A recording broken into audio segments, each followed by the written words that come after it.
I just wrote a blog post on the rocky road to restoring shattered trust for the person who shattered the trust and the person whose trust has been shattered. So I want to share some tips with you.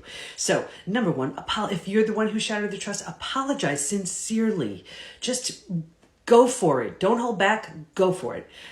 Own it. Take 100% full and complete total responsibility. It's how you take your power back, and it's the road to start healing.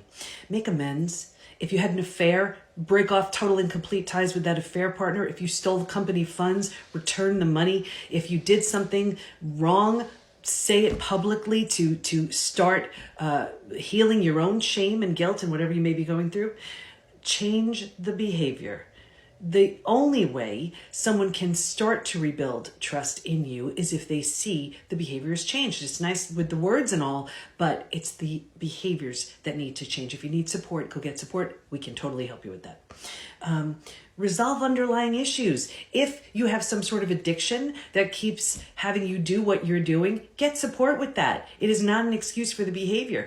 A lot of people lean on the addiction as well. It was because I was drunk. It was because I was whatever. Yes, you may have an addiction. Get support so that you can change this. You could change all of it. And be patient. This takes time. For the person whose trust has been shattered, accept responsibility for where you were in all of this. 100%. I do not mean it is your fault. It is not your fault. But were you tolerating things you shouldn't have been tolerating? Maybe. Suspend judgment. Hurt people is a great saying. A lot of reasons why people do what they do. Try to suspend judgment so you could just be the willing participant watching to see what that person is willing to do. Revise your boundaries. Great. It's a great time to take a look. What were you tolerating that just is no longer a fit? What non-negotiables do you need in place? Honor your strengths. You've healed from other things before. You've gotten through other things before. You could get through this too, especially when it comes to shattered trust and betrayal. It is proven, predictable. There's a roadmap. Check my bio for resources on all of that. Manage your expectations. This takes time.